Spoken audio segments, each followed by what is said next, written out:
Hello, everybody, and welcome to the Ken Bone Zone. I am Ken Bone. Alongside me, my great friend Josh Burkett. How you doing this week, buddy? Wonderful. Now that my AC's fixed, how you doing? I could not be better. Having the AC out in the middle of the summer, even if you do live up in the north, is miserable. So I'm glad you got it back. I don't know if I would be able to survive that kind of nonsense. This week we're here with episode number 39, milestone episode number 39, the last prime number episode of the season. I do love math so much. I was just teaching Logan to do math today. My son Logan started high school yesterday. He is a Dude, we're freshman old. now. Oh, it's ridiculous. What's even weirder is like all my friends at work, they're like my age or your age. Josh and I are basically the same age. We're in the same year in school. So most of my friends are between like 32 and 40, and a bunch of them have like babies or 5-year-olds.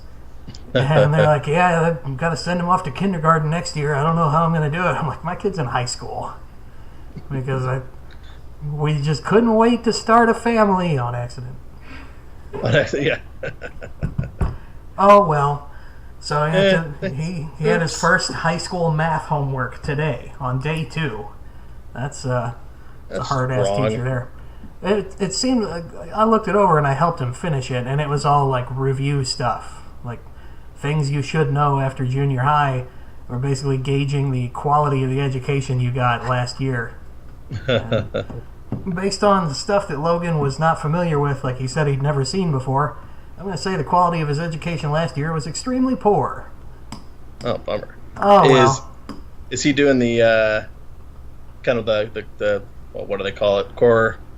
Common Core or something? Yeah, well, You know the communism math or whatever people are freaking out about. he's in Algebra 1 now, so it doesn't lean so heavily on Common Core arithmetic as like the grade school stuff did. But we did all that with him, all the Common Core stuff. And to all the people who hate it and they're like, why'd they reinvent math? Why do we have to do it a different way? Well, the reason for that is because they taught all of us how to do it using a series of shortcuts and mnemonics and left us completely unable to understand the core concept of what we were doing. We just memorized a bunch of facts and tables and how the numbers interact. And we didn't really truly understand what was going on behind the curtain. And with Common Core math, we're actually teaching the kids how the numbers interact and why is 6 minus 2 4? Why is Right. 12 times 12 144? And yeah, it's harder for the parents to grasp because we never got taught that. But we had to start doing it sometime. Common Core math is not stupid. It's actually a very, very good teaching technique. And I'm not saying that because I'm a progressive liberal hippie or whatever. I'm saying that because I took an incredible amount of math. I have enough credits where I could have double majored in math with 2 more classes. And I know a lot about mathematics. And I'm pretty happy with Common Core. And almost everybody that took like a lot of high level math, well, they're happy that the kids are getting taught the way they're getting taught now. The problem is that a bunch of the teachers don't understand it either. And they hate it. It's the professors that came up with the curriculum. They're like, oh, this is great. And then the teachers are like, well, but wait a minute. All I did was memorize my times table, so I don't understand what the hell's going on either. Just like many of the rest of us parents.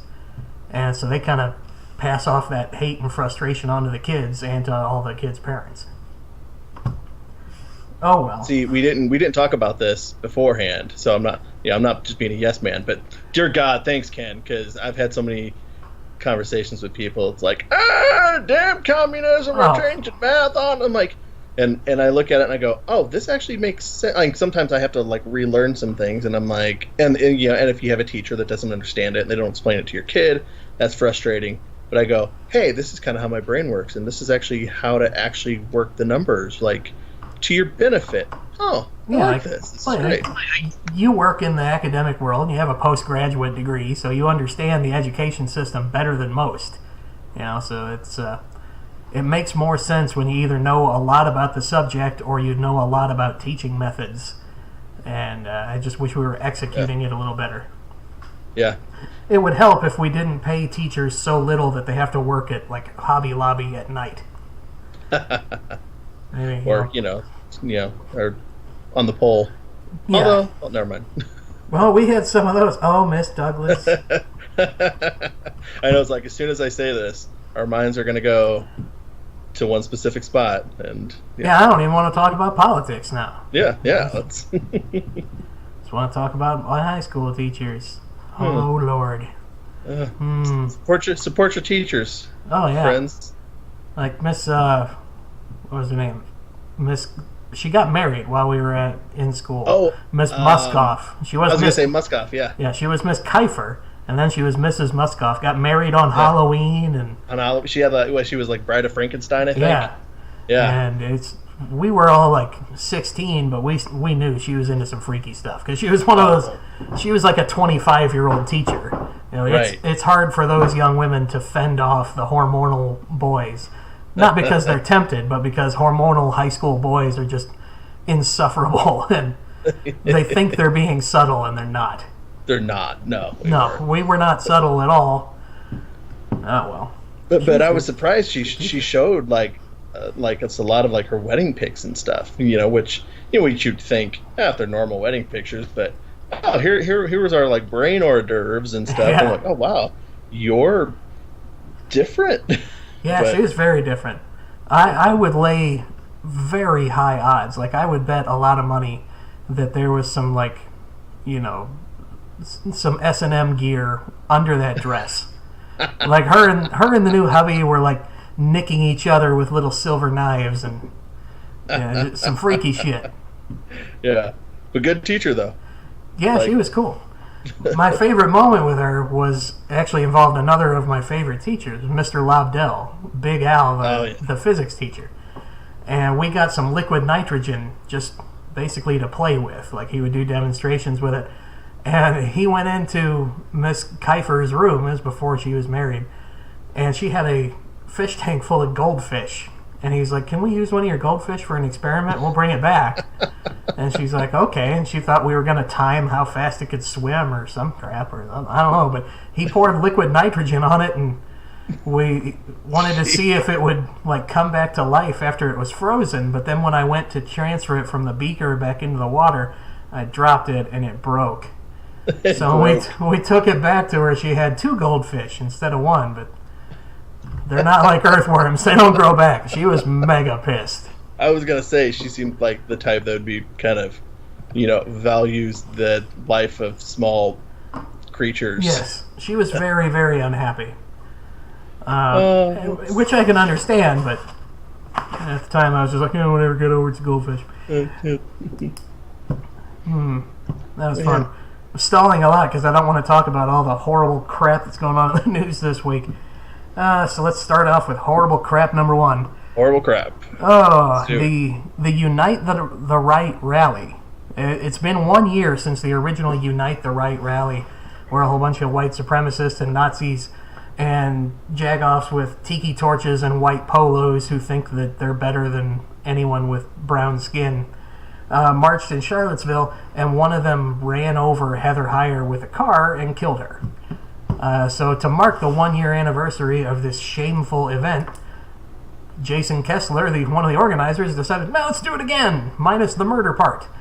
And so it's been a big deal. They've been trying to get the word out, get all the right-wingers to show up and get all this. Well, this year, all of the right-wingers didn't show up. All of the just regular conservative people who are like, yeah, lower taxes, and no, don't get rid of our Confederate statue because it's part of our history, or whatever their argument is. Those people just didn't go because they're like, oh, wow, there's going to be a lot of no-shit actual Nazis there. I ain't going to that. Yeah, so they didn't go, so only like 25 people showed up. Wow. 25 Nazis. But then to counter-protest the 25 or so Nazis were hundreds of Antifa people. If you want to counter-protest, I'm happy for you, and I'm going to let you finish. But Antifa is not okay. Antifa is not cool. No. They were marching and they were chanting things like, all cops are racist, you better face it, and no borders, no wall, no USA at all. And skeet. Yeah. From the window to the wall, abolish ICE. It was just a whole bunch of crazies shouting at the police. Many of the police were black. So like the Charlottesville police, man, I got a lot of respect for you, because there were like black officers having to escort white supremacists for their safety, and they just did it. And they did it with dignity because it's their job to protect people, even if those people are slimy pieces of horse crap like white supremacists are. White supremacists suck. So let's let that be this week's disclaimer. Oh, I love disclaimers. I am going to say some bad things about Antifa, and I may even use the phrase both sides, but that does not mean that they are equal. Okay? Right. You can be very left-leaning and be a bag of shit. And you can be a Nazi and you're automatically a bag of shit. That does not mean you are both equal. You're not both equally far from zero on a number line when it comes to how crappy you are, but you both suck. Murderers and rapists both suck. And we can argue about who's worst. Like, child molesting priests are terrible. Serial killers are terrible. Which one's worse? Oh, we can have a philosophical argument about it. Antifa members who wear black masks and who say things like, we should just murder the president, and they're on video saying this kind of stuff, or who march with a sign carrying a riot shield and holding a sign that says, only a bullet can bash the fash. Wow. Advocating violence like that, you suck. You're terrible, and you don't represent the average left-wing or liberal point of view, just like these awful, awful Nazis and white supremacists do not represent the right-wing typical point of view. Right. I don't think, at least most of the liberals, like a lot more left-leaning people I know, are not upset when I'm like, yeah, Antifa sucks. It's kind of like when people are like, man, Alex Jones is a whack job. Most like level-headed conservatives are like, oh yeah, duh. Like most liberals are like, oh yeah, Antifa is they're crazy. So I think we're safe. Yeah, it gets overblown sometimes because some of the most vocal people are going to get heard the most, and that's because it drives clicks. That's like what's wrong with the media, and we'll talk about the media later because of the whole enemy of the people bullcrap issue. But the traditional media doesn't do itself any favors because they got to survive somehow. They got to have money coming in. And we as the American people have let ourselves down and made it so that the only way or the best way to get money coming in is to say the most outrageous, mean, hateful, half-true crap we can come up with and get you to click on it. So it's our own fault. It's their fault and it's our fault too for consuming it. You know, if everybody that complained about reality TV quit watching The Real Housewives of New York, they'd pull it off the air. There wouldn't be enough people watching it anymore. Oh, this is such garbage, but I just want to consume it anyway. It's like me eating cupcakes. Like, I know this is bad for me, but it's the only reason it exists. So, yeah, Antifa, you're terrible. White supremacists, you're terrible. I'm not going to argue about who's the most terrible. I think Nazis are probably more terrible, but you can disagree or agree or whatever you want there, listeners, but we have to agree that they're both bad. Like, being against somebody who's bad does not mean that you are good. See, maybe that's what I think the sides should get together. So, you know, your conservatives, your card-carrying Republicans, card-carrying Democrats, and then just kind of take turns saying, okay, the top 10 leaders of Antifa, it's kind of like a prisoner exchange, but then just agree to just take all the crazies and send them to like northern Canada. It's just like their own crazy colony, and just leave us alone. And so the right can pick the ones on the left and vice versa, and everybody would just be happier. Yeah, just fence them off someplace. Yeah. I try to equate it to people when I'm explaining it to them, like the Nazis, like the for real Nazis in Germany during World War II. They were terrible. One of the worst groups of people in the history of mankind. One of the biggest reasons why they got defeated was the Soviet Union. That does not make the Soviet Union the good guy. The Soviet Union was real bad also. Over the next 10 to 15 years, they killed just as many innocent people as the Nazis did, just not in a Holocaust concentration camp fashion. Right. Okay, so they were also bad. Being against bad people does not make you good. This isn't a cartoon. Very fair point. But what are you going to do? And here's that both sides phrase. Both sides have we've fooled ourselves into thinking there's a simple solution. We talked about it last week, if you want to go back and listen to episode 38. But the culture is so centered around 22-minute sitcoms where everything turns out nice by the end of the show because there is a simple solution. And once everybody agrees on it, everything's instantly fixed. Well, the world doesn't work like that. Right. There is no simple solution to healthcare. There's no simple solution to Social Security. They're complex problems that require complex solutions that we almost guaranteed will not get 100% right in our lifetime. All we can hope is to get it a little better every time. The only chance of us getting the utopian ideals in our lifetime is if we finally get our replicators, like our Star Trek replicators. Then maybe we can fix some real big problems, get the tricorders and things like that. Otherwise, it's a slow crawl to progress. Yeah, that's a post-scarcity economy, and I've read a lot about that, just like you probably have. That's where a lot of philosophers, even some of the more pessimistic or fatalistic ones, will agree that if there was no such thing as scarcity, if there were no resources to fight over, we probably could live relatively peacefully. But then some of the even more unhappy ones will be like, well, we'll just find something else to fight over. Right. Doesn't have to be resource. But I tend to agree that if we were truly post-scarcity, like if we had 100% clean fusion power, miniature suns that made all our unlimited free electricity, and then we could convert that electricity into matter, and food, we wouldn't have scarcity anymore. Yeah. And then people wouldn't fight over resources anymore, and almost every conflict in human history can be boiled down to resources. We'll see. That's not going to happen as long as I'm alive. Hey, it could happen, man. Have hope. Yeah, it could. Dr. Octopus could invent a fusion reactor out of tritium like he did in Spider-Man 2. Yeah. Only it'll work this time instead of killing his wife with window glass. Right, see? Could happen. There can be miracles if you believe. That's a great song. Great soundtrack. Yeah. I sing it in the shower sometimes. Right in my wheelhouse, right in the middle of my vocal range. There you go. I only got about a 2.5 octave range, but boy, that's right in the center of it. And I bet in the shower you sound just like Mariah. Oh, man. It's amazing. I don't even really like the Mariah version as much. I always like the versions that are in the movies. Like, I'm not really I'm not really into it when, like Ariana Grande is an incredible, talented singer. And I'm not going to take that away from her.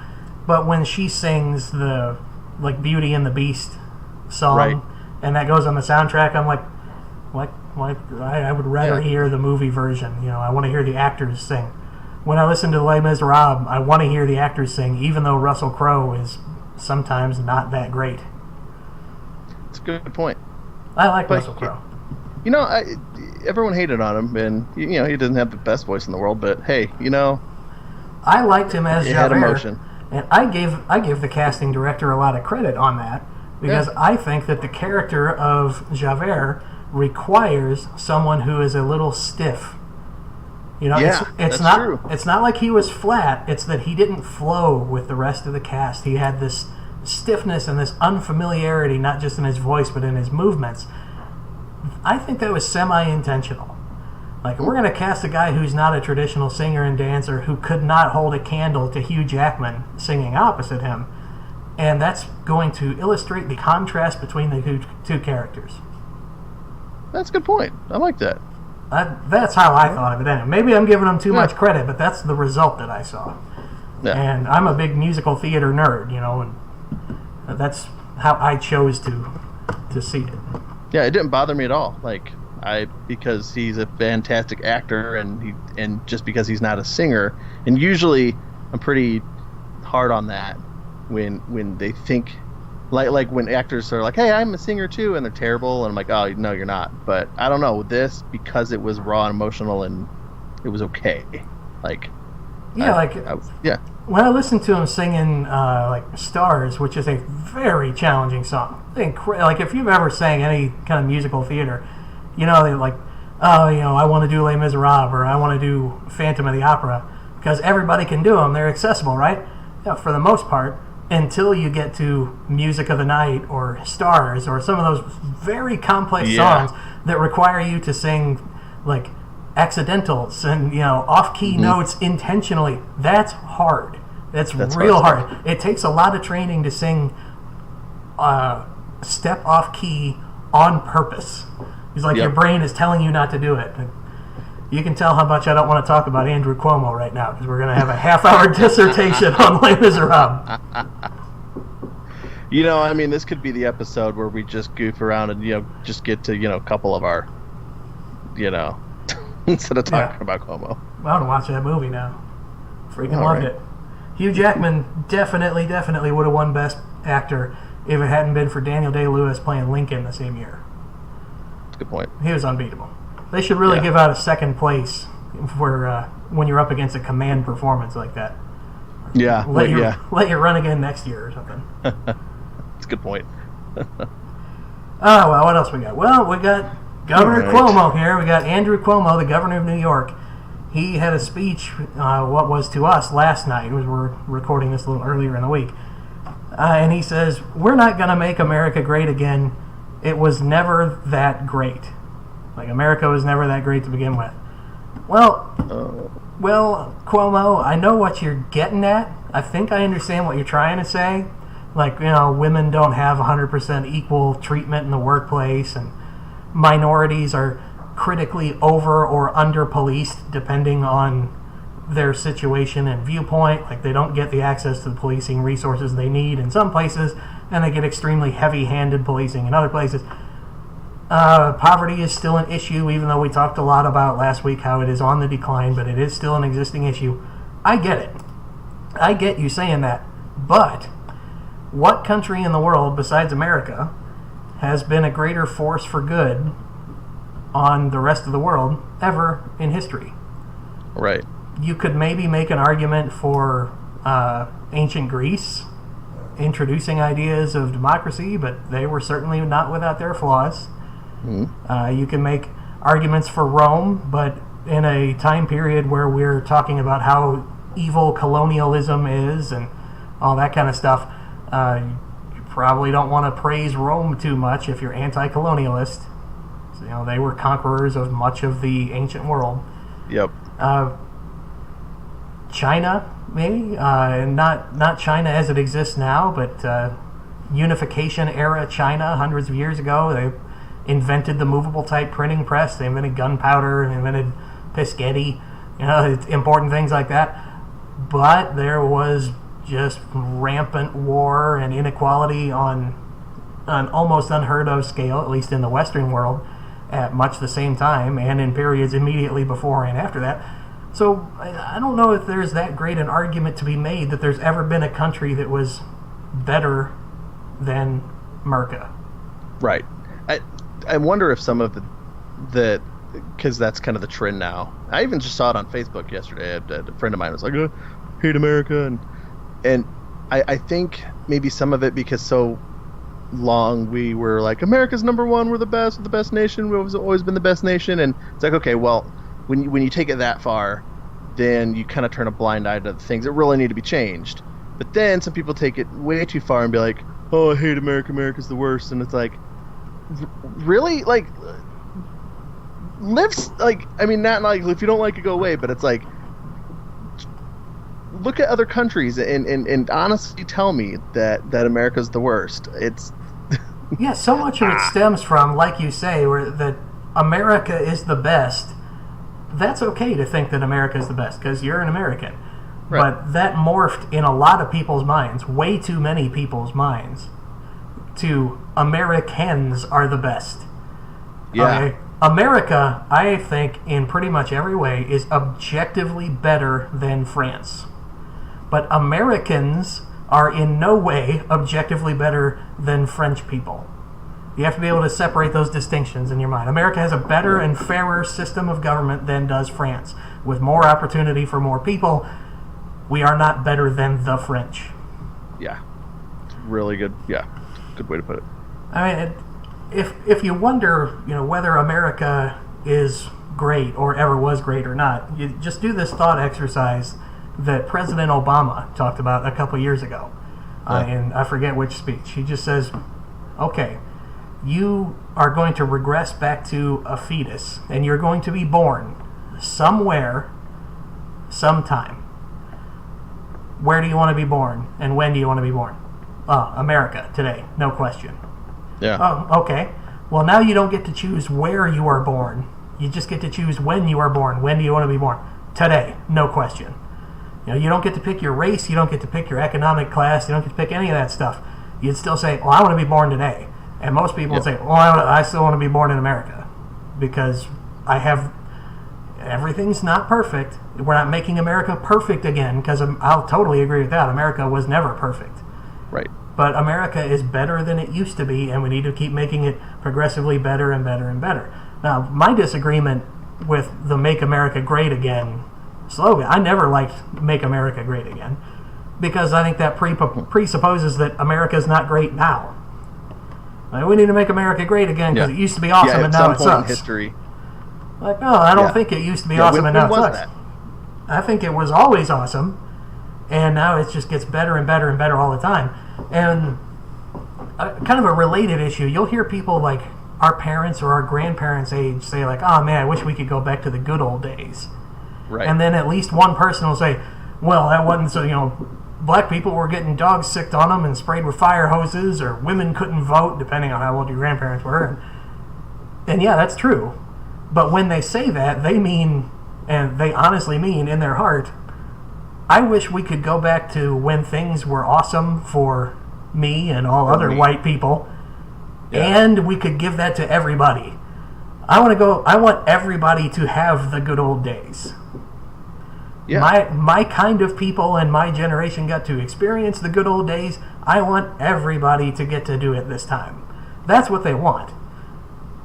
Now there are some just bags of chewed up dicks that want to go back to when it was okay to make black people drink out of a different water fountain. Okay, those people exist and will continue to exist until the end of time. And all you can do is marginalize them and make them realize how much they suck. Maybe they'll change their mind. Yeah.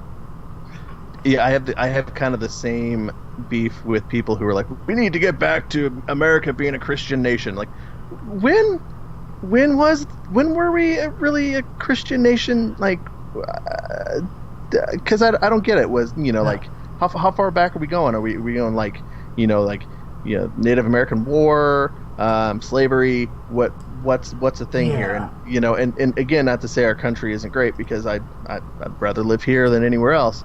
But I just don't think we've ever been a Christian nation. It's just, we're going back. When are we going to go back to it? America's never been it's never even been a religious nation. It's at the most, it's like a deist or agnostic nation. Yeah. That maybe our system of government seems to acknowledge, and in some places even explicitly states that there is a higher power of some kind. But nowhere do they ever tell you, and they are expressly forbidden from telling you what form that higher power takes and how you should acknowledge it, or if you should choose to acknowledge it at all. Right. We are now, and basically always have been, a nation populated by mostly Christian people. Mm-hmm. That does not make America a Christian nation. Right. And you do not want the government in any sort of religion, because what if the religion of the majority changes? Like, you want that protection. I grew up Assemblies of God. Before that, up to about the age of 13, I was Catholic, and then I started going to church with my grandmother, who is Assemblies of God. And for those of you who are not familiar with it, it's like traditional Pentecostalism without the long hair and floor-length skirts. It's modernized Pentecostalism, and there's more to it than that. For those of you who really love theology, that probably made Josh hurt on the inside, because those are the differences. Actually, I was like, that's a decent way to yeah, that's a good 30-second layman pitch for what Assemblies of God is. But I've always been that. If the government tomorrow said the Assemblies of God is the one true religion and we should follow that, I'd be like, whoop. Pump the brakes. No, absolutely not. For two reasons. One, I don't agree with all 16 tenets of the Assemblies of God religion. There are some that I just think they are not 100% correct on. They're terrible. Let's get off into the weeds here and say, the speaking in other tongues is the initial evidence for being filled with the Holy Spirit. I call bunk, because my Catholic grandparents are the most spirit-filled, compassionate people on the entire planet. And they have never done any speaking in tongues because they are not roll around on the floor Quakers. Right. That's not something that they do, but I guarantee you that their life has been influenced in some form by the Holy Spirit. So I don't even agree 100% with my own denomination, and that's okay. I definitely wouldn't agree if the government got together and then Congress got to vote and say, you know what? We think this whole Trinity thing is too much. We're going to cut it down to 2 elements of God. We're just going to have the Father and the Son, and then we're not going to worry so much about the third personage of deity. And I'd be like, whoa, wait a minute. And they'd be like, well, it's a state-sponsored religion, and we just voted to change it. Yeah. We don't want that. That's bad. Exactly. I couldn't agree with you more there, yeah. Which, it's funny that you mentioned that with the AG, because so long people are like, hey, most people actually don't believe in that little bit of theology, but they have to sign off on the paper and kind of lie to be an administrator. It's sad, but... there's it's not just the congregants. It's a lot of people in the ministry, even some people higher up in the ministry, state and national level. When I went to college, not unique to the AG either. Oh right, yeah. I had professors in college be like, hey, I know this is an issue, but join the AG anyway, and then basically they said lie on the app or on the interview, and then change it from within. It's like, wow, when the professors are saying that, it's a problem. Anyway, bring more progressive thought or more well-studied thought is what I would call it. Back into your denomination. Don't just ball it up, throw it in the trash entirely, because there's no structured denomination on earth that's going to agree with you 100% of the time. Unless you're some kind of zealot who just says, well, I automatically believe what they tell me to believe. And those people exist, and I don't like it. The reason I've always been Assemblies of God is because the church was around the corner from my house. There was a great community of 5 or 6 of these Assembly of God churches in our hometown. Josh went to one, I went to a different one. They were 2 of the biggest at the time. We did joint activities together, and mostly I just liked the community. I could deal with a couple of the theological points not being in 100% agreement. It's none of it was blasphemous or anything. Right. Where they told you deny Christ in front of people or anything weird like that. It was just stuff that we didn't agree on 100%. And then just went there anyways. I thought it was a great community and we did stuff for the city at large. We would help feed people and things like that. That's what I'm looking for out of a church, and then we can talk about deep theological issues at Bible study. Yeah. Word. Yeah. Yep. So take that, Andrew Cuomo, who I think is what we were talking about. Yeah, who are we talking about again? Oh yeah, that guy. Wait, what did I think you can really equate our whole change the denomination from within conversation straight back to the America was never great, though. If you don't think America is great, work on making it better. Right. It's not love it or leave it. It's love it or try to make it better. It's shit or get off the pot. And I feel like a lot of, and not everyone, because I don't want to judge everyone, because everyone has their, might be in survival mode or whatever. But I feel like a lot of people that are just bent on everything sucks. I hate everything. I hate every kind of institution. I hate America. I hate this and this and this. Well, what are you doing, to contribute to the betterment of mankind? Anything? Because if you're not, if you can say you're not even contributing anything, then just shut up. Nobody wants to hear you. I'm not even saying you have to agree with me, but I'm so tired of seeing people chanting "Oh, we suck." Oh, okay. Well, what should we do about that? Yeah, well, let's stop then. If the Cardinals go to the World Series and they lose, or let's say they only win 50 games in a year, we're not going to have a parade down Market Street past the stadium in St. Louis and say the Cardinals blow, woo! Yeah. You don't have a big party for that. You start doing things to make it better, you post on their Twitter hey, I'm not renewing my season tickets because you don't bother to spend the money to win or whatever. Right. And if you're in leadership, you think I better do something to make this better. You don't just cry about how terrible it is. You cry about how terrible it is and do something to make it better. Yeah. Maybe baseball is a bad analogy there because, oh man, do baseball fans ever love bitching about stuff they don't like. Yeah, that's true. Yeah. Best I could come up with on short notice. Anyway, all right, we're moving on. Peter Strzok. Peter Strizzy and the Hizzy. Strizzle's back. Strizzo, he got fired from the FBI because of his Trump texts from 2016.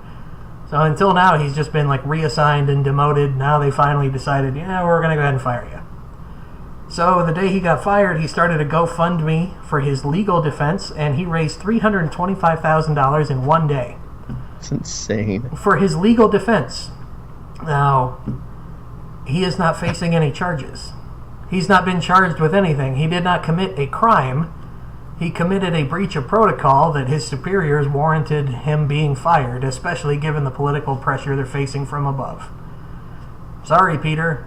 You got fired because you did something dumb. You could actually, since he worked in counterintelligence, he could have been fired just for having an affair and trying to keep it secret.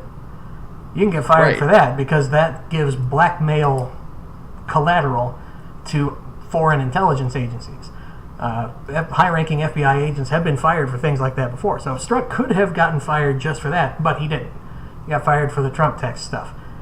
But I feel like I really need to emphasize again, he has raised $325,000 for legal fees, but faces no charges. Why does he need $325,000 for legal fees? So is he going to give that money back if he doesn't get charged? Or I doubt that very much. I'll be shocked if he faces any charges. And if Peter Strzok, we've talked a lot about Peter Strzok on this show and how you should be appalled at his behavior and how if you're on the right, you should hate him because he was going after your guy. And if you're on the left, you should hate him because he stole legitimacy away from the Mueller investigation. Right. There's no redeeming quality to what he did.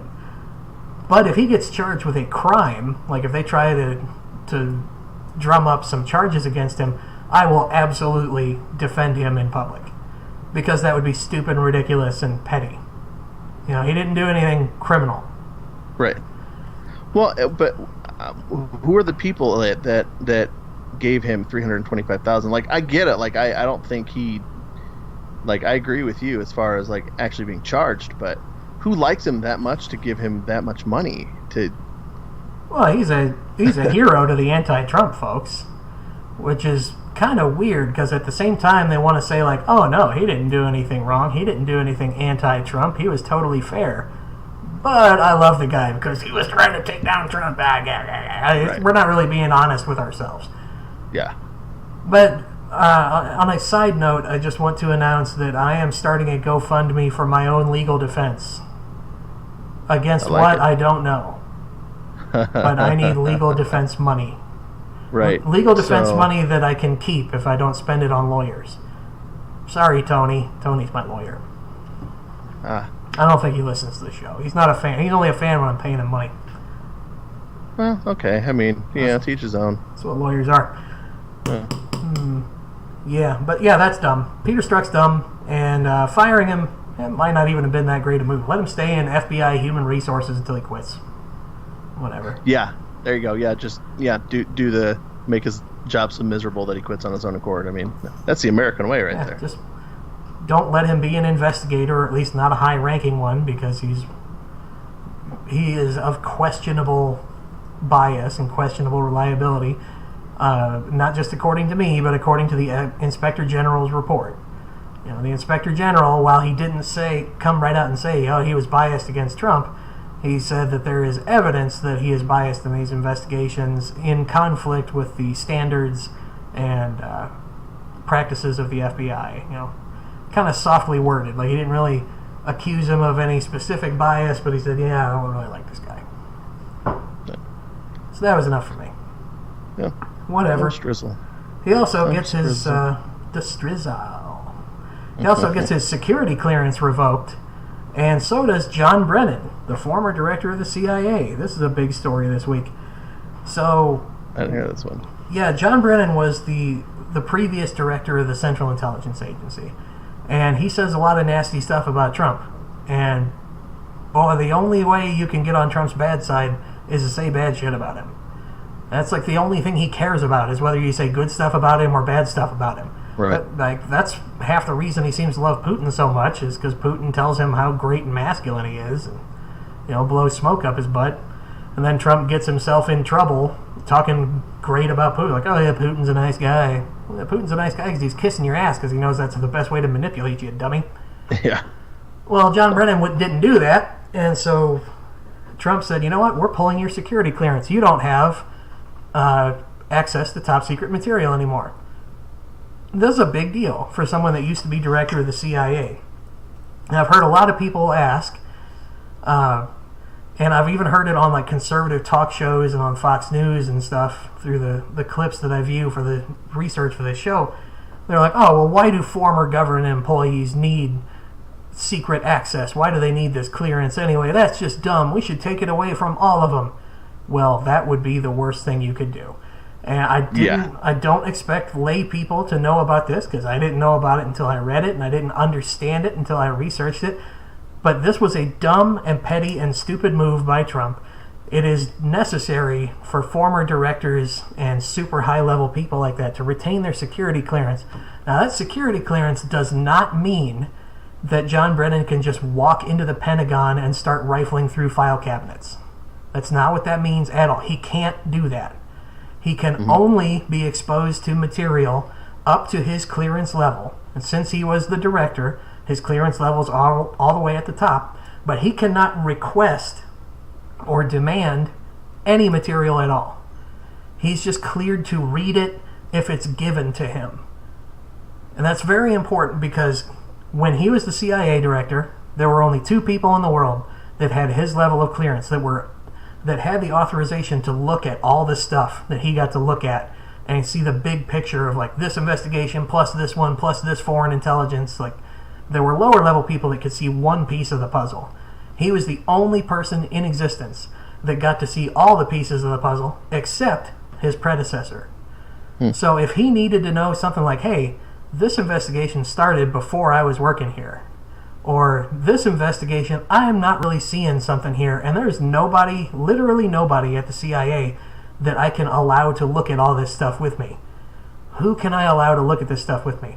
Oh, my predecessor. Because it's supposed to be a nonpartisan position. So now John Brennan, who is the predecessor of the current CIA director, he can no longer be used as a resource. The CIA can no longer bounce ideas off of him or call him and ask him questions about previous investigations and let him review the material to figure out what was going on. He can't do any of that. So now the director of the CIA has no one in the world that he can ask these questions to. And I'm assuming that clandestine departments like this, it's not like when like your coworker quits a job, they go to a different job, and you call them up and you're like, hey man, where'd you put this file? Hey, dude, don't call me, I don't work there anymore, like F off. Like, it's probably a little bit more important than that. So in matters of national security, when maybe he's like, yeah, one of 2 people that know something, he's probably going to take their call. Yeah, and they get paid consultant fees for that kind of thing, and that's probably what rankles Trump, is like, well, you get to continue to make a living even though you're mean to me. Well, yeah, because his job's real important, and he is literally the only human being on Earth that can do it. He's the only person on the planet that can be that consultant. And now we don't have that. Now the current director of the CIA could call me like, John, I really need you to look at this file that you were heading the investigation of 8 years ago when I was still over at the FBI or when I was still a field agent or something. And Brennan just had to be like, well, no, I can't. It would be a felony for me to even look at that. Right. Well, that was stupid.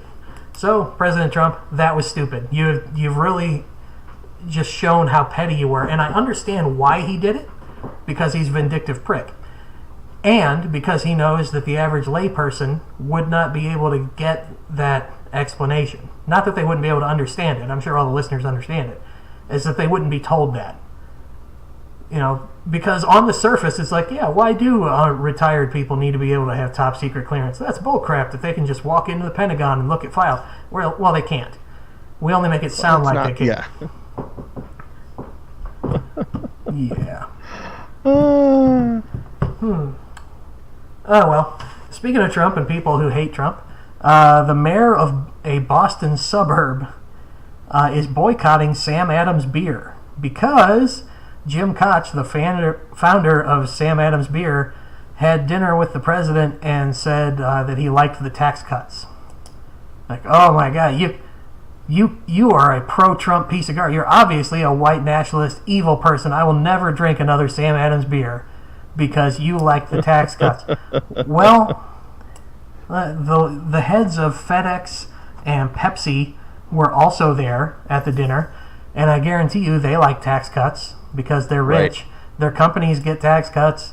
They personally get tax cuts. They like it. The corporate tax rate being cut was a good thing for the economy. The personal income tax rates, there's debate to be had about those.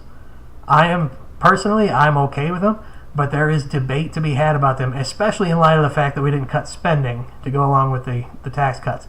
But the corporate tax rate was a killer. We had the highest corporate tax rate in the world. That's not how you attract businesses. Yeah. So I was okay with that. And of every CEO in the country, regardless of how they personally feel about Trump, loved the corporate tax cut. Absolutely loved it because it saved their companies bunches of money. Money that they could either reinvest or pay out to stockholders. Pay it out to stockholders? You mean all those rich business suit wearing a-holes? All these Gordon Geckos are going to get dividends? No, you know who the biggest stockholder is? Mutual funds. And who owns mutual funds? We do. Your 401k. The 401ks of middle class and upper middle class individuals. We own mutual funds, which own these stocks, which get paid these dividends, which is how our retirement money grows. Right. And it makes me wonder, like, if you're going to be like, I'm going to boycott this beer, did you really like Sam Adams to begin with? Like if there's only like one beer in the world, so and it's Sam Adams, and you like beer, and you boycott it, that might mean something. But come on, let's be honest. That's like, I'm going to boycott this particular brand of dryer sheet because I don't like. Yeah, you know what? It doesn't cost me anything. Like no one cares. They're not going to miss your business. Plus, there's an equal number of people that after they saw this, they were like, I'm buying a 6-pack tonight. Right. You just helped them out. I was going to, but I don't actually like Boston Lager that much, so here I'm drinking Michelob. There you go. Whatever. But Sam Adams is one of my favorite breweries because they're the largest American brewery in existence. Since Miller, back in the 90s, got sold to South African breweries, so they're now foreign owned. Miller, Miller Lite, Miller High Life, all of those. Anheuser-Busch, the great St. Louis beer of our home region, they're now InBev. They're owned by InBev, which is a Danish or Dutch company. I think they're Danish. Yeah, they're European. One of those. Yeah, they're European. So they're not an American brewery anymore either. So Sam Adams has a 2% market share. They sell 2% of the beer in America. That's the biggest American brewery there is. Wow. So you're boycotting made in America, grown in America products because they don't hate the president like you hate him. Talk about, biting your own tongue out of spite. Right. Exactly. Just ridiculous. I mean, Koch, his actual quote here was, quote, I mean, Americans, I'm the largest American-owned brewery at 2% market share. We were paying 38% taxes and competing against people who were paying 20%. Now we have a level playing field and we're going to kick their ass, he said. And that's according to the official White House transcript. And I love that there's a White House transcriptionist writing down, we're going to kick their ass selling beer. That's amazing. That's awesome. But if we're supposed to boycott every business that has a high-ranking official or an important person working at it that likes Trump, or at least likes Trump's tax policy, you better start growing your own food and making your own electricity and purifying your own water. You're going to boycott everything. Yeah.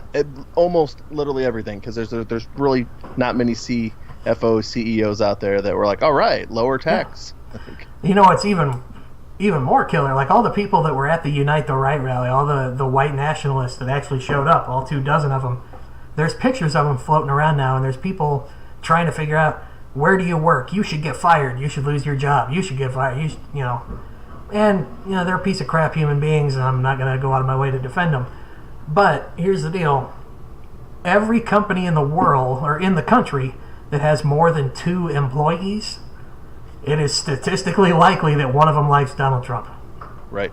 Or voted for him, at least. Because we're not talking about how, 90% of everybody hates Trump, the way it seems like it if you just cruise around on social media. And 10% of people are irredeemable rednecks and dummies. No, it's closer to a 50-50 split than you want to admit. So if you want to just not do business with any company that employs people that love those dirty Republicans, well, be prepared to not do any business with any company ever again. Mm-hmm. So, what are you going to do?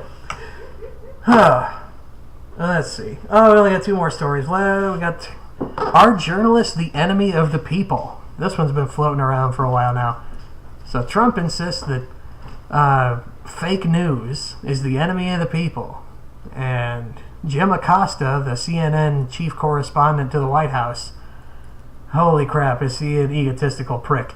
If you think that I love myself, go and meet Jim Acosta. Or Charlie Kirk, for that matter, if you want somebody who loves themselves on the right.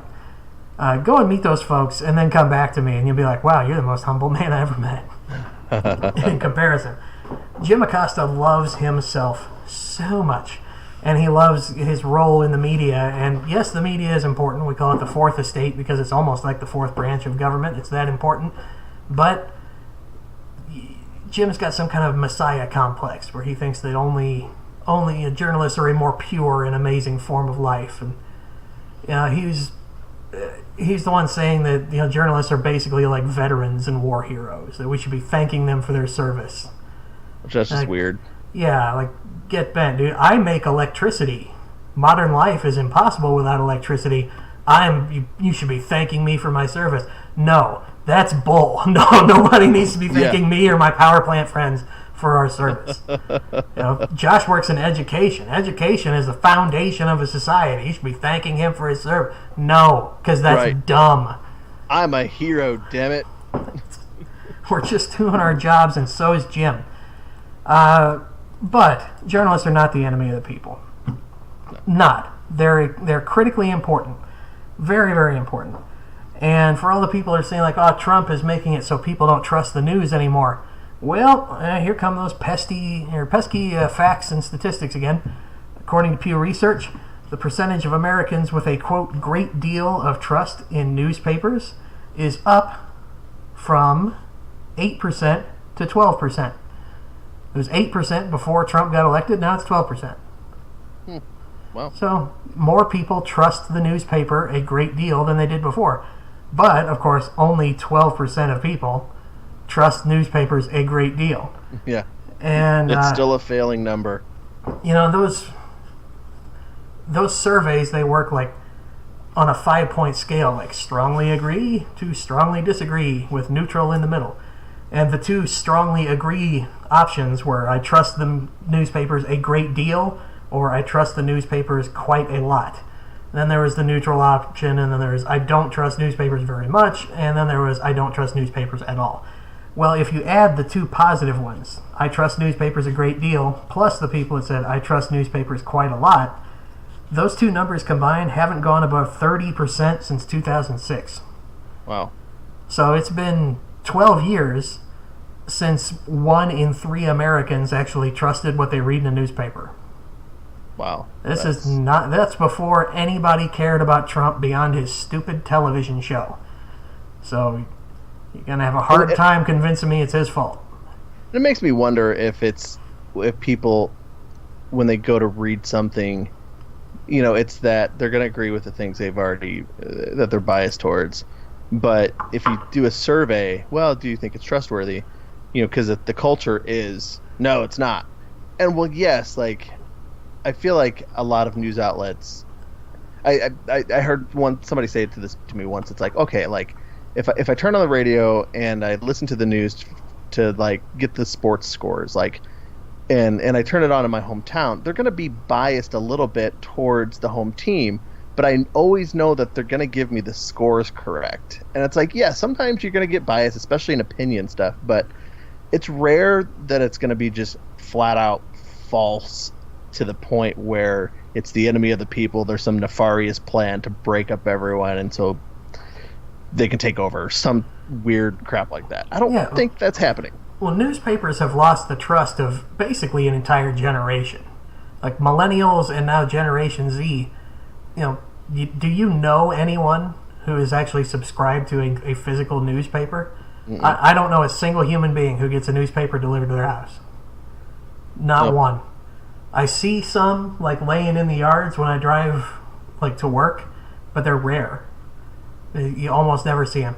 And the stacks of newspaper, like at Casey's, that's a gas station general store here in the area. The stacks of them, if I stop for like a soda in the morning, or if I stop for one in the afternoon, that stack's about the same height. They aren't selling.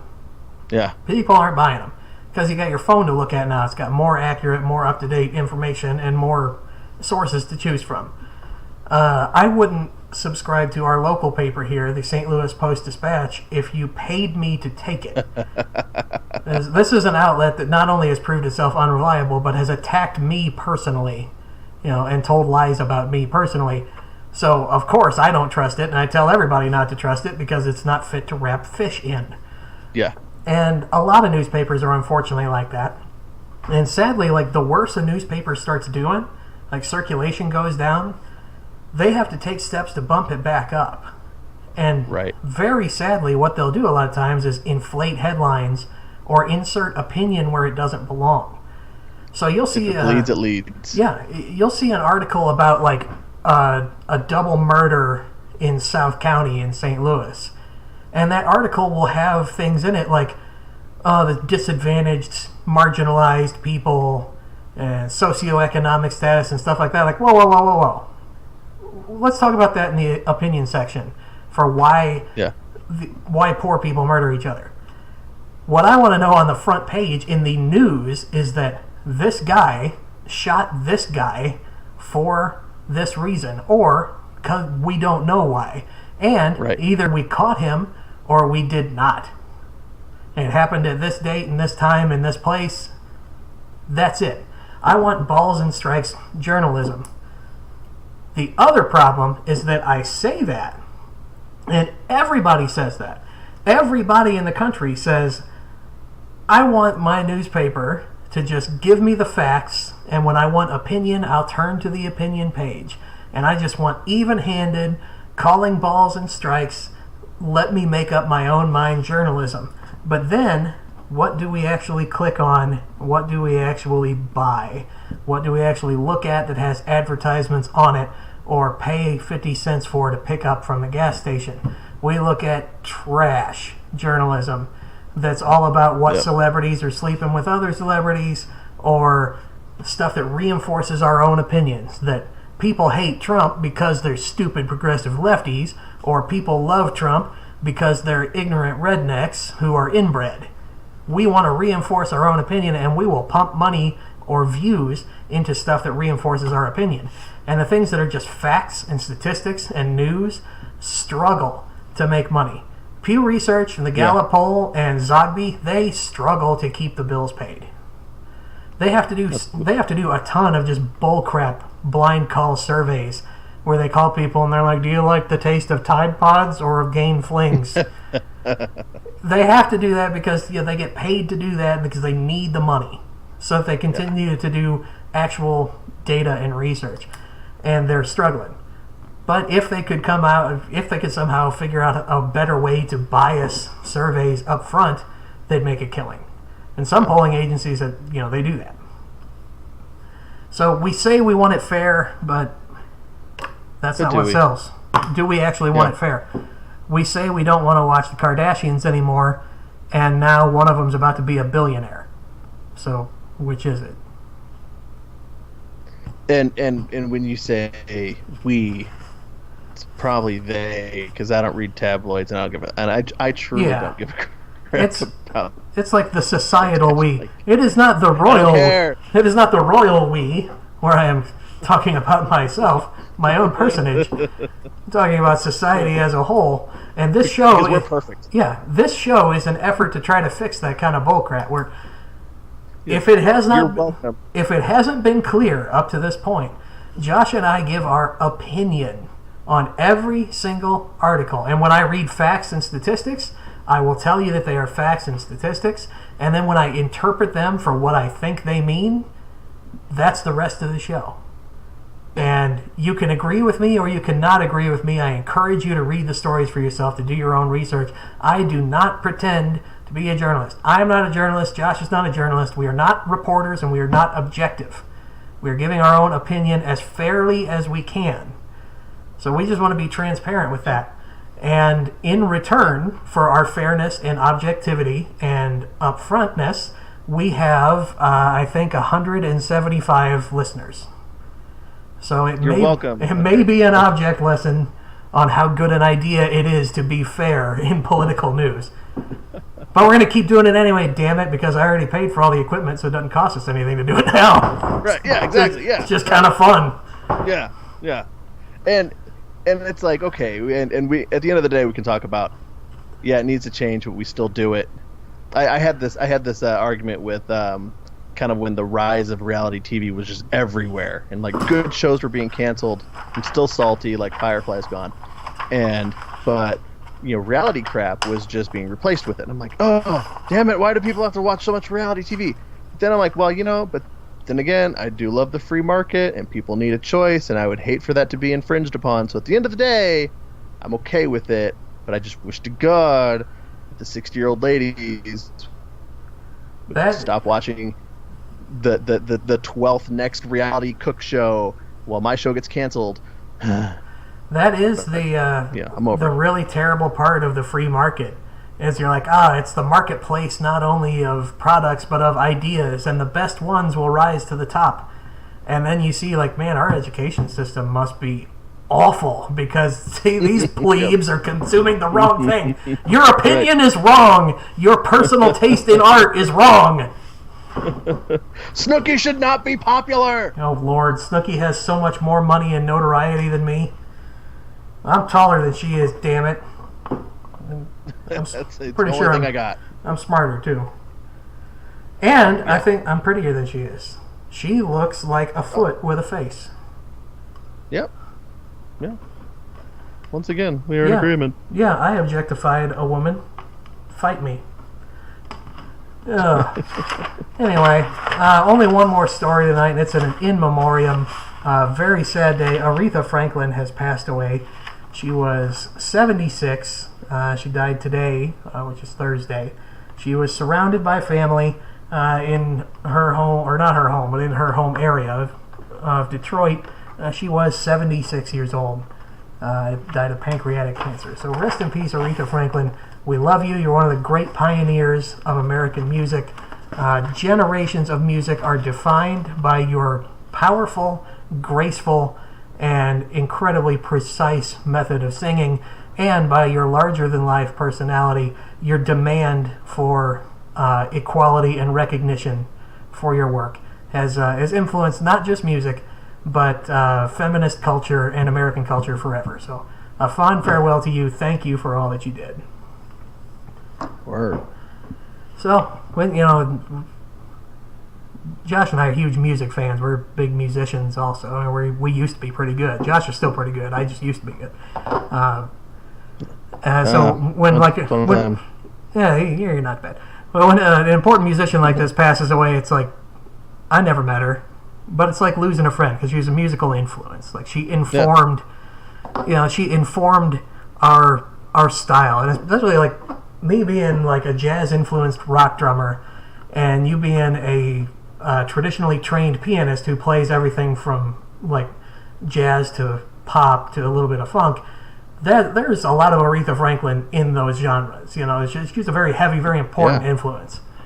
So yeah, sorry to see her go, but life wouldn't have been the same without her. So, yep. It's true. So thanks very much, Arifa. And also thank all of you listeners. Life wouldn't be the same without you either. And my good friend Josh Burkett. Love you very much. Glad your AC is working again so you don't have to sleep in a pool of your own taint sweat. For this week, I'm going to... Yeah, I mean, you can if you choose to. This is America. You don't have to now. Yeah. But for now, I'm going to bid you a fond farewell. Love you, listeners. Love you, buddy. Catch you next week. Ditto. I am Ken Bone, and I approve this sweater.